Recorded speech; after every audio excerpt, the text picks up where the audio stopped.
감사합니다. 이렇게 귀한 자리에 저를 불러주셔서 대단히 감사드립니다. 한반도 평화통일 시민단체 협의회 대표님이신 이장희 교수님, 또 이종걸 의원님께 감사드리고, 또 여기에 바쁘신 일정 중에서도 참석해 주신 한국 시민사회 리더 지도자분들께 다시 한번 감사드립니다. 오늘날 민주주의 사회에서의 외교라고 하는 것은 항상 국민의 뜻을 반영해서 외교 정책과 전략을 만들어서 국가의 이익과 미래의 전략을 추구해 나가야 되는 그런 상황에 있습니다. 말씀하셨듯이 이제까지 광복 70년이 지났는데 아직도 분단되어 있고 여러 가지 어려운 상황에서 우리 민족과 국민들이 고생을 하고 있습니다. 그래서 지금이야말로 지난 70년의 과거를 돌아보고 앞으로의 미래 방향을 우리가 어떻게 잡아야 될 것인지를 꼼꼼하게 따져봐야 될 때가 아닌가 싶습니다. 저에게 주어진 시간이 한 30분 정도 말씀을 하셔서 짧은 시간이지만 그 안에 제가 평소에 생각하고 있던 그런 소견들을 말씀드리는 식으로 해서 진행을 해볼까 싶습니다. 지난 광복 이후에 70년을 이렇게 보면은 한 세 시기 정도로 이렇게 나눌 수가 있을 것 같습니다. 이 세 시기라고 하는 것은 국제정치가 이렇게 전개되어 오는 모습을 그렇게 나눠볼 수 있다라고 하는 말씀인데, 왜 국제정치의 흐름을 저희들이 살펴보아야 되느냐 하면, 한반도가 잘 아시다시피 이 작은 나라인데 아주 대국들, 그것도 뭐 세계에서 가장 큰 대국들 4나라에 둘러싸여 있습니다. 그렇기 때문에 항상 역사적으로 보면은 이 주변 국제정치의 변화에 따라서 크게 한반도 상황이 요동쳐 왔다라고 하는 점을 저희들이 기억할 필요가 있습니다. 특히 한반도는 해양 세력과 이 대륙 세력이 접하고 있는 그런 반도입니다.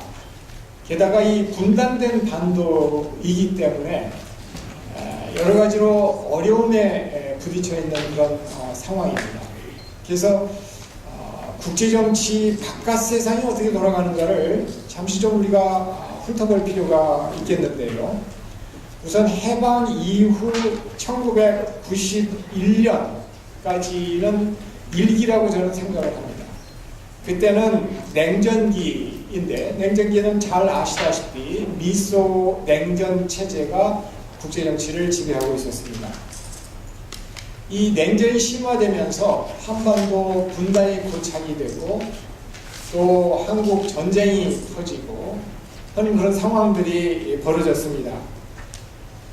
더 나아가서 이제 베트남 전쟁이 있었고, 베트남 전쟁이 끝날 때쯤에는 1970년대에 미국과 중국이 적대 세력이었는데 갑자기 화해하는 그런 변화가 일어났습니다. 큰 변화가 있었습니다. 이때 이제 한반도 정세도 요동쳐 가지고 7.4 남북공동성명이 나오고 유신체제가 등장하고 했던 시기가 바로 이 시기였습니다. 그 다음에 1991년도에 소련이 붕괴하고 동권이 붕괴하면서 탈냉전이 시작이 됩니다. 냉전 질서가 무너지게 되는데, 이때부터 2010년 정도까지, 2010년이라는 그 해는 제가 정한 그런 이제 기준에 따라서 나눠보니까 그때쯤일 거다라고 생각이 되는데, 1991년에서 2010년까지 한 20년 정도는 미국 1급 지배체제였다, 이렇게 말씀드릴 수가 있겠습니다. 소련이 망하고 나서 힘을 못 쓰는 바람에 미국이 엄청난 그 파워를 가지고 국제 정치를 좌지우지하는 그런 시대였다, 이렇게 말씀을 드릴 수가 있겠습니다. 근데 이때를 냉전, 탈냉전 전기다, 이렇게 저는 보는데요. 1991년에서 2010년까지 이 슈퍼파워 미국이 지배하고 있었던 그런 상황 속에서 한반도에서는 어떤 일이 벌어졌느냐. 맨 초기에 1991년, 92년에는 이 미소 냉전이 끝나면서 미소 관계가 좋아지면서 이제 러시아와의 관계가 좋아지면서 미국 정부, 아버지 부시 정부였는데 그때 전 세계에 배치되어 있는 핵을 철수를 합니다. 그 일환으로 이쪽 그 한국에 배치되어 있던 핵무기도 철수를 하게 되고, 이것을 북쪽에서 아주 그 긍정적인 사인으로 해석을 하고 남북 관계가 갑자기 좋아집니다. 그래서 잘 아시다시피 남북 기본합의서도 나오고 비핵화 공동선언도 나오고 남북 대화가 이어지는 그런 상황이 벌어졌습니다. 그 즈음 해가지고 한국은 외교를 다변화합니다. 과거에 적성국가였던 중국이나 러시아와 손을 잡고 외교관계를 두고 공산권과 외교를 다변화하는 그런 상황이 벌어지는데, 거기에 상응하는 만큼의 외교적인 활동을 북한은 하지를 못합니다. 그래서 외교적으로 고립이 되고 미국과 일본과 수교를 하지 못하는 그런 상황이 벌어지게 되죠. 그러면서 이 경제난에 허덕이게 되면서 1990년대 중반에 대기근이 터지게 됩니다. 그래서 200만, 300만 명이 아사하는 그런 비극이 일어나게 됩니다. 이러한 사건의 하나의 그 결과는 뭐냐, 중요한 의미를 가지고 있는 그런 결과는 북한 경제가 과거에는 사회주의 통제 경제 체제였는데 이제 시장 경제로 변화하는 계기가 마련된다라고 하는 말씀입니다. 북한 정부가 능력이 없어가지고 북한 주민들에게 먹을 것도 대주지 못하고 입용할 이 모든 그 물건을 대주지를 못하고 배급을 못하니까 권위가 떨어집니다. 그리고 주민들이 알아서 시장에 나가가지고 물건을 교환을 하면서 생존을 하는 그런 방식으로 나갈 수밖에 없게 됩니다. 자연스럽게 비공식적으로 시장이 확산되어 나갑니다. 그래서 이 시장이 오늘날에는 공식적으로는 사회주의라고 자기네들은 그렇게 얘기를 하지만 북한 경제는 거의 시장 경제화 되어가고 있다, 이렇게 말씀을 드릴 수가 있습니다. 예를 들어서 북한 주민들의 소득의 한 80% 정도가 시장 활동을 통해 가지고 거두어들이는 수입이다, 이렇게 경제학자들은 얘기를 하고 있습니다. 그리고 북한 경제가 사실은 우리가 생각한 것 이상으로 훨씬 더 대외 의존적입니다. 북한의 총 국민 생산의 한 80% 가까이가 무역에 의존합니다. 그러니까 대외 무역 의존도가 한 80% 정도 되는데, 이거는 사실은 OECD, 선진국 OECD 국가들의 대외 무역 의존도의 2배 정도에 해당하는 것입니다.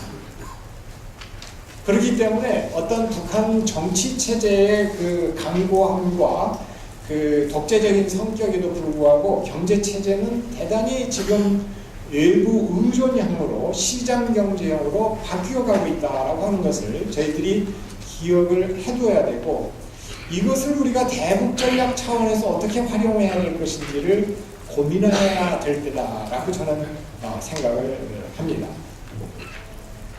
그 다음에 이제 2010년에서 오늘날까지가 저는 탈냉전 후기라고 잡습니다. 이때부터는 이 미국 1급 체제가 끝나고 미중이 주도하는, 미국과 중국이 주도하는 다급 체제로 진입을 하고 있다, 이렇게 저는 평가를 합니다. 왜 2010년이냐? 잘 아시다시피 2008년에 세계 경제 위기가 터졌습니다. 미국이라고 하는 나라는 아까 말씀드린 것처럼 세계 최강국이었는데 그 나라의 경제 중심인 뉴욕의 월가에서 위기가 터져가지고 이것이 전 세계적으로 확산됐습니다. 이게 1929년 미국 월가에서 주식 폭락 사태로 해가지고 대공황이 시작된 이후 70년 만에 벌어진 일이다 라고들 이야기를 하고 있습니다. 그만큼 큰 국제 정치적인 사건이 됐습니다. 2008년에 이런 위기가 터지니까 과거 30여 년 동안 연평균 10%씩 성장하던 중국의 입장에서는 경제력이 이렇게 커진 상황에서 지금 보니까 미국 경제력은 형편이 없고 이제 미국 시대는 끝나가는 것 같아. 이제 앞으로는 우리 중국이 그동안 150년 동안 서방 제국주의의 침략에 의해서 수모를 당했는데 이제 중국이 목소리를 높여야 될 때다 이렇게 판단을 한 것 같습니다. 그래서 2010년부터 중국의 외교 정책이 굉장히 강하게 나옵니다. 강성으로 나오게 되고 목소리에 힘이 들어가고 어깨에 힘이 들어가고 하는 그런 상황들이 고조에서 벌어집니다. 예를 들자면은 이 위안화의 평가 절상 문제를 놓고 미국하고 협상할 때도 그렇고 달라이라마가 미국 방문한 것을 놓고서도 그렇고 대만이 미국에 이 무기 판매하는 것을 놓고서도 그렇고 굉장히 강한 이 반응을 보입니다. 과거와 달리. 그래서 많은 이 세상의 이 관찰자들이 굉장히 놀랍니다. 중국이 이제 저렇게 태도를 바꾸는구나 하는 그런 생각을 하게 된 것이죠. 그래서 오늘날의 상황은 이러한 탈냉전 후기, 중국이 목소리를 높이는 그런 시대에 우리가 살고 있다. 근데 이게 한반도하고 무슨 관계가 있느냐? 이 부분을 잠시 짚어보겠습니다. 중국은 자기네들의 파워가 커졌기 때문에 목소리를 높여야 되는데 아직은 전체 세계 정치 차원에서 미국하고 맞먹을 수 있는 실력은 안 된다. 미국을 제낄 그런 아직 이 힘은 축적하지 못했다라고 스스로 인식을 하고 있습니다. 왜냐? 내부적으로 그렇게 하기에는 굉장히 여러 가지 어려운 점이 많습니다. 부패 문제 심각하죠. 환경 문제 아주 심각합니다. 부의 불균등, 양극화 문제 여러 가지 어려운 문제가 있어서 아직 세계 정치 차원에서 미국에 도전할 상황은 아니고 대신 우리 중국은 최소한 아시아, 동아시아 대륙에서는 우리가 주도적인 역할을 해야 되겠다라고 작정한 듯 싶습니다. 이게 2010년 이후에 두드러지는 그런 추세입니다. 그래서 이 동아시아에서 중국이 주도적인 역할, 지도국가 또는 패권국가가 되기 위해서는 미국의 영향력을 동아시아에서 이렇게 밀어내야 되겠다라고 하는 생각을 하고 있을 걸로 저는 봅니다. 그 두 가지 방침 중에 하나가 뭐냐면은 남중국해, 첫째는 남중국해입니다.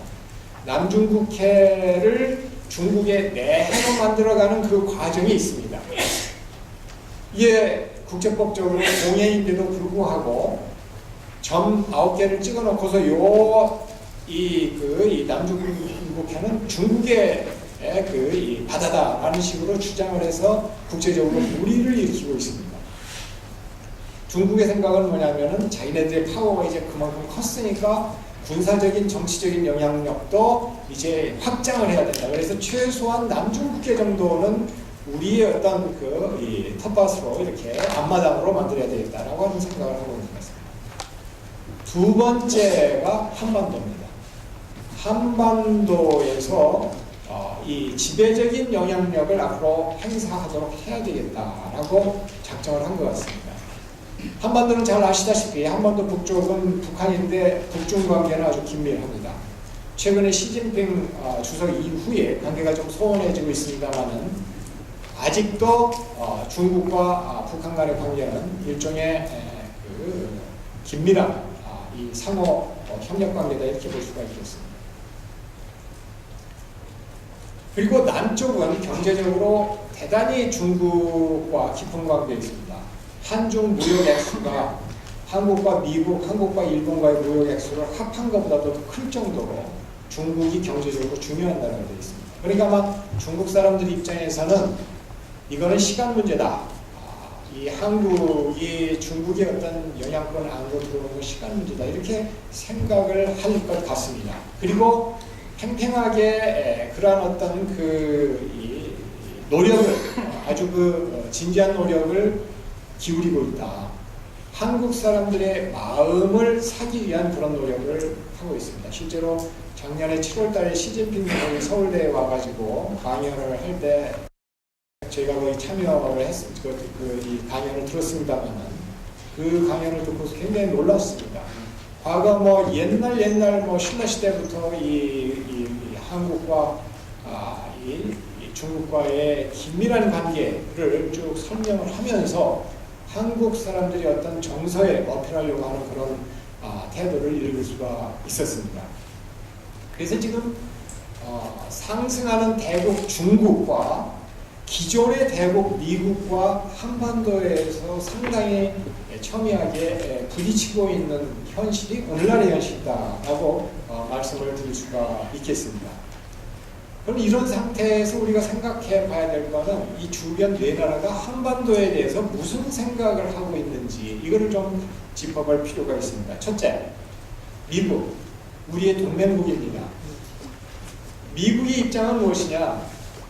경제적으로 최근에 와가지고 좀 퇴조의 경향을 보이지만 우리의 군사력은 중국의 4배, 5배 된다라고 하는 것을 인식하고 있습니다. 군사력이 이렇게 압도적인 그런 미국이 중국이 원한다고 해가지고 동아시아에서 빠져나가리라는 보장이 없습니다. 그거는 절대로 미국은 그렇지 않을 겁니다. 미국의 전략은 유라시아 대륙을 과거에 공산 세력이 지배하고 있을 때 유럽에서는 나토를 통해서 그 다음에 아시아에서는 미일 동맹, 이 한미 동맹을 통해 가지고 이렇게 이 유라시아 대륙을 압박하는 그런 전략이었습니다. 공산주의의 팽창을 막아내는 그러한 전략이었다라고 하는 것이죠. 그리고 이 아시아 대륙에서 일종의 세력 균형 전략을 펼쳐왔습니다.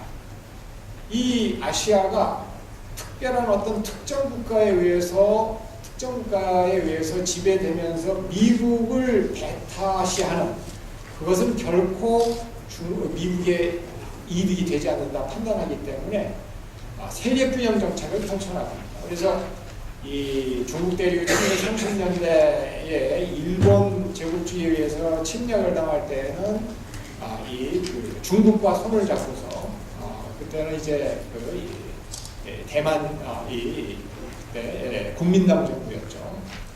손잡고서 견제를 했었고, 그 다음에 공산당이 들어섰을 때는 일본과 손잡고서 또 이거를 견제했고, 1970년대 되면서는 이제 아까 말씀드린 미중 화해를 시도를 하면서 한편으로는 중국과 대화하고 또 다른 한편으로는 일본과 대화하면서 가운데에서 아주 밸런스를 맞추는 그런 전략을 추진을 해왔습니다. 그렇기 때문에 한반도에서 한국과의 동맹이라고 하는 것을 굉장히 중요하게 생각을 하고 한미동맹과 미일동맹은 상호적으로 이렇게 연계돼 있다, 연결돼 있다 이렇게 바라봅니다. 저는 기본적으로 한반도 주변의 네 나라는 현상유지를 선호한다 이렇게 봅니다. 그 얘기는 뭐냐면은 만약에 이 한반도가 통일이 되면은 이 통일된 한반도가 어느 쪽으로 붙을지 모르기 때문에 골치 아픈 그런 상황이 올 수 있기 때문에 이렇게 적당하게 이 절반으로 나뉘어져 가지고 북쪽은 대륙 세력, 남쪽은 해양 세력과 친하면서 세력 균형이 이루어지는 것 이거를 원할 것이다라고 하는 것이죠. 그러나 이 네 나라는 똑같이 한반도의 평화 통일을 지지한다라고 공식적으로 지지를 하고 있습니다. 그럼에도 불구하고 속으로는 그렇게 생각을 한다라고 하는 이야기죠. 그러나 한반도에서 어떤 어떻게 할 수 없는 그런 불가피한 상황이 발생을 해가지고 통일이 이루어지는 그 경우에 가장 협조를 해준다라면 저는 미국이라고 봅니다. 왜냐? 한국은 미국의 동맹국이고 미국 입장에서 봤을 때 한국 주도의 통일이라고 하는 것은 결코 불리하지 않다, 유리하다 이렇게 판단할 겁니다. 더군다나 핵 문제, 미사일 문제, 인권 문제, 식량난 문제 이런 모든 문제들이 사라질 것이기 때문에 환영을 하고 적극적으로 지지를 해줄 거다. 저는 그렇게 판단을 합니다. 그 다음에 일본의 경우에는 무슨 생각을 하고 있을까? 일본의 경우에는 한반도 통일을 그렇게 싹 그렇게 적극 환영하지는 않지 않겠나. 저는 좀 미온적일 거라고 봅니다. 왜냐? 이웃나라로서 당연히 그런 생각을 할 겁니다. 한반도가 통일되면 인구가 7천, 8천만이 될 텐데, 그리고 다이내믹한 역동적인 이 한국 사람들이 굉장히 이제 도약을 하게 될 텐데, 그러면은 일본은 어떻게 되는 거냐 하는 그런 내심 걱정을 안 할 수가 없을 거다라고 하는 말씀이죠. 그러나 지금 일본의 형편은 과거 경제 침체, 20년 동안의 경제 침체를 경험을 했고, 그 똑같은 시간에 중국은 연 10%씩 성장을 했고, 그러다 보니까 중국의 성장에 대해서 굉장히 두려움을 가지고 있습니다. 그래서 그러면 그럴수록 미국과의 동맹관계를 강화해가지고 안보를 확보해야 된다 해서 지금 완전히 미일 관계가 아주 철떡궁합처럼 이렇게 아주 단단한 그런 단계에 있습니다. 그래서 우리가 한미동맹을 잘 유지하고 또 한일 관계를 제대로 관리를 해서 관계가 유지가 된다면은 미국이 통일을 지지할 테니까 일본도 통일을 지지하도록 우리가 설득해 나갈 수가 있을 것이다. 이렇게 생각을 합니다. 일본의 입장에서는 자기네들이 무장하지 않고 요시다 독트린에 따라서 전후 냉전기 이후에 경제 성장을 열심히 해서 세계 제2의 경제 대국이 된 나라 아니겠습니까? 근데 사실은 한국이 방패막이를 해준 겁니다. 자기네들은 무장을 안 했거든요. 근데 한국이 철저하게 무장을 하고 공산 세력들을 막아주는 일종의 방파제 역할을 해왔기 때문에 계속해서 한국이 그러한 역할을 해주고, 한국이 중국 쪽으로 가까이 가는 거를 원하지 않고 그거보다는 미국과 가까워지고 일본과 가깝게 지내는 그거를 원합니다. 통일 이후에도 그렇게 되기를 원할 거다라고 하는 말씀이죠. 그 다음에 중국의 경우에는 이 통일 문제에 대해서 상당히 조심스러울 거라고 조심할 거라고 저는 생각을 합니다. 왜냐하면 중국의 입장에서 본다면 한반도라고 하는 것은 역사적으로 해양 세력들이 자기네 대륙 세력을 침략하는 루트로 활용이 됐습니다. 여러분들 아마 명량이라고 하는 영화 보셨겠습니다만은 그 영화가 바로 이제 임진왜란 배경 아니겠습니까? 1592년에 임진왜란이 터지는데 그때 도요토미 히데요시가 이 조선을 침략을 하려고 하면서 뭐라고 명분을 내걸었냐면 정명가도를 내걸었습니다. 명을 정벌할 테니까 길을 빌려달라 이걸 내걸었거든요. 뭐냐면은 이 해양 세력이 대륙 세력을 침략을 하는데 루트로 활용되어 왔기 때문에 한반도가 어떻게 되느냐에 대해서 지대한 관심을 가지고 있다는 얘기입니다. 중국의 입장에서는. 임진왜란뿐이 아니죠. 청일전쟁 때도 마찬가지로 한반도에서 벌어진 청일전쟁에 패배해가지고 영토적으로 여러 그 대만도 뺏기고 하면서 그 어려움을 많이 겪었습니다. 또 한국전쟁 때도 이 1949년 중국 공산당 정부 수립한 지 1년도 채 안 되는 상황에서 전쟁이 터졌는데 참전 결정을 합니다. 아직 국내 상황이 정비도 돼 있지 않은 상황에서. 왜 그렇게 이 참모들의 반대를 무릅쓰고 그때 모택동이 참전을 했느냐? 그건 바로 똑같은 이유입니다. 한반도가 통일이 돼가지고 미군이 압록강 두만강까지 올라와서 중국하고 맞부딪히는 거, 이거는 절대 용납할 수 없다라고 하는 것이 모택동의 생각이었기 때문에 그렇다는 말씀입니다. 지금도 그런 어떤 지정학적인 고려를 중국은 굉장히 깊이 머릿속에서 지금 하고 있습니다. 앞으로 통일 문제에 대해서도 그렇게 생각할 거다라고 하는 것이죠.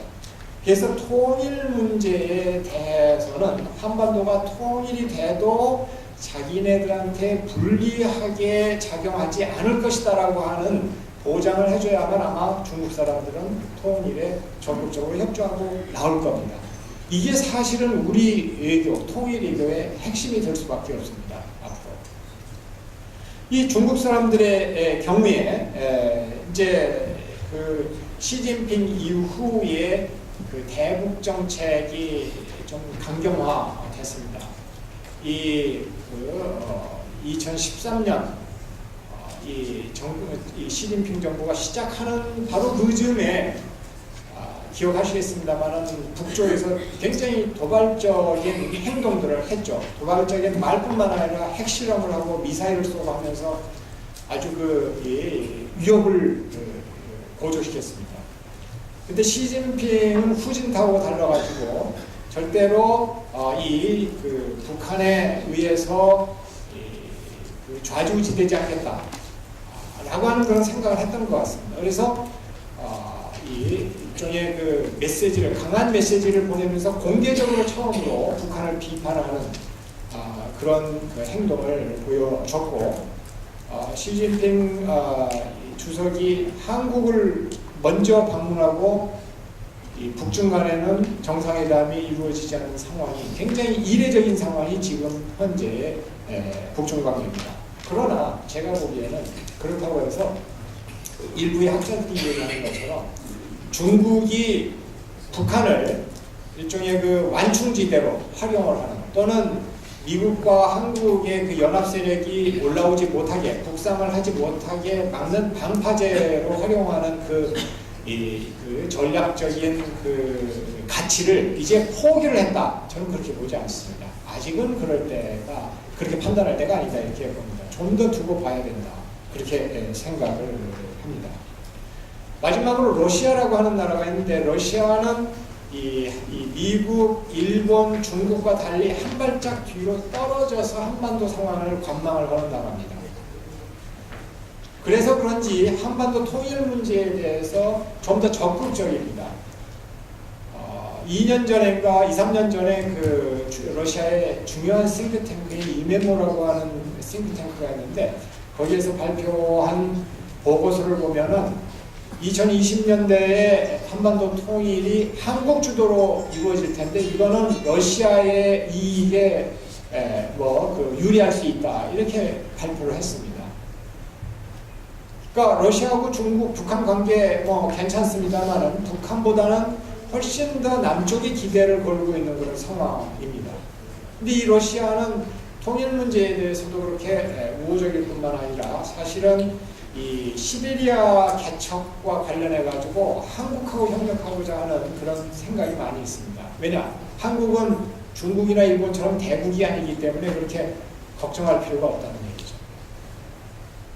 그래서 사실 한국 입장에서 보면 상당한 잠재력이 있는 그런 나라가 러시아인데, 아쉽게도 러시아의 그 푸틴 대통령이 작년 봄에 우크라이나를 점령을 하면서 전 세계의 지탄을 받는 그런 그 공격적인 행동을 했습니다.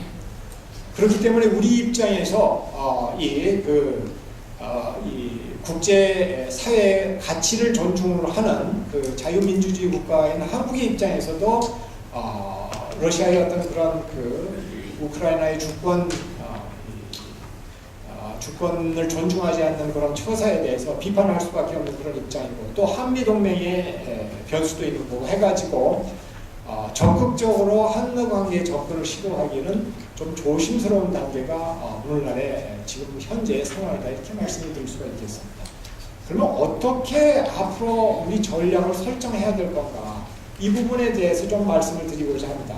세 파트로 나눠서 말씀을 드리자면 대북 전략, 외교 전략, 통일 전략, 그렇게 말씀을 드리겠는데, 대북 전략과 관련해서는 아까 제가 말씀드린 북한 경제의 변화, 이 부분은 우리가 전략적으로 충분히 활용을 해야 된다고 생각을 합니다. 그동안에는 미국도 그렇고 우리도 그렇고 주로 이 북한 핵 문제 해결하는 데만 온통 에너지를 쏟아왔습니다. 거기에 몰두를 해오다시피 했는데 핵 문제를 해결하기 위해서 주로 이제 제재라고 하는 경제 제재라고 하는 무기를 활용을 해서 압박을 해왔습니다. 문제는 이 대북 제재가 그렇게 효과가 없다는 얘기입니다. 이란의 경우에는 핵 협상을 했습니다. 왜 이란은 핵 협상을 했는데 북한 핵 협상에 나오지 않는가? 이유는 단순합니다. 이란은 대외적으로 서방 세계와 굉장히 깊게 경제적으로 연계가 되어 있습니다. 그렇기 때문에 그 경제적인 연결고리를 끊어버리면 굉장한 타격을 느낍니다. 그래서 핵에 관한 정책을 바꿔야 되겠다. 그래서 경제적인 이득을 확보해야 되겠다라고 하는 생각을 한 겁니다. 그래서 핵 협상이 성공적으로 이루어진 겁니다. 북한은 뭐냐?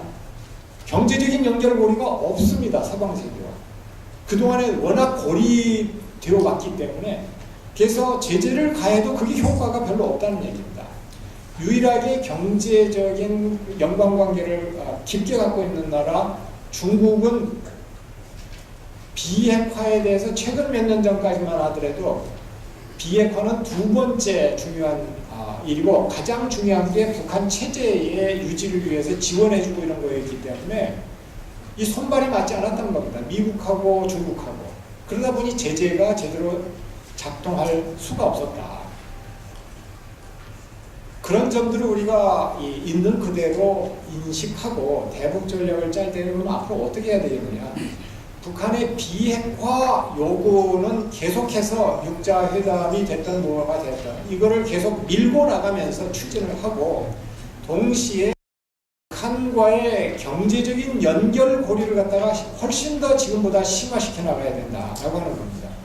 그래서 북한 경제가 남한 경제에 의존되는 그런 상태로까지 그래서 우리가 북한을 협상을 할 때 레버리지를 활용할 수 있는 그런 단계까지 가야 된다. 그래서 한편으로는 북핵을 압박을 하면서 다른 한편으로는 중장기적으로 이 북한에 대한 협상 레버리지를 확보하는 그런 방향으로 나가야 된다. 이렇게 생각을 합니다.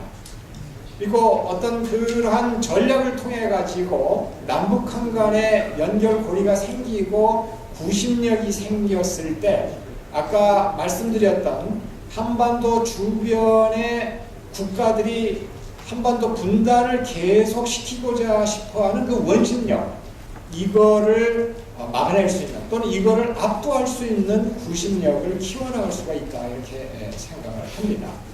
그래서 그 부분과 관련해 가지고 우리가 좀 생각을 해봐야 될 필요가 있다라고 하는 말씀을 좀 드리고자 하고요. 그 다음에 외교 전략과 관련해 가지고는 우리 국력이 지금 이 세계 14위, 15위 이렇게 이야기를 합니다. 근데 여기에 걸맞는 선진 외교를 안타깝게도 아직 하지 못하고 있는 그런 느낌이 많이 듭니다. 그래서 어떻게 이걸 갖다가 선진 외교 전략을 펼쳐나가야 될 것이냐 이렇게 생각을 할 때 우리는 그동안에 중국, 미국, 북한 이렇게 동서의 축의 외교에만 굉장히 매몰되어 왔습니다. 근데 이 동서 외교, 행축 외교와 그거 못지않게 중요한 게 종축 외교다. 그건 뭐냐면 북과 남쪽으로 펼쳐져 있는 나라들, 북쪽에 러시아, 남쪽에 동남아, 그 다음에 저 서남 쪽으로 내려와 가지고 인도가 있습니다. 이 세 나라에 대해서 역점을 두고 외교를 펼쳐나가야 된다라고 하는 겁니다. 그 다음에 이제 외교와 관련해가지고 가장 많은 분들이 그 근심을 하는 것이 뭐냐면 이 중국과 미국 사이에서 어떻게 해야 되느냐 이런 자꾸 말씀들을 하는데 저는 우리의 입장을 잘 명확하게 정한 다음에 그거 분명하게 양 국가에게 미국과 중국에게 분명하게 알려야 된다고 생각합니다. 이 가장 최고 지도자들끼리 정상회담을 할 때가 됐든 어떤 형태로든 같은데 공개적으로 할 필요는 없겠습니다만은 한국의 지도자는 중국 지도자에 대해서 뭐라고 얘기를 해야 되느냐 북한의 위협이 존재하는 한 한미 동맹은 우리 외교의 가장 중요한 이 필수 조건이 될 수밖에 없다. 당신이 알다시피 핵실험하고 남쪽을 위협을 하는 북한이 존재하지 않느냐. 그런 맥락에서 봤을 때 북한의 위협을 당신들도 인정을 해야 되고 그거에 대처하기 위한 한미동맹을 자꾸 이렇게 이 한국과 미국 사이에 거리를 떼놓으려고 하는 그런 시도는 하지 않아줬으면 좋겠다라고 분명하게 밝혀야 된다고 봅니다. 또 미국에 대해서는 뭐라고 분명하게 얘기를 해야 되느냐.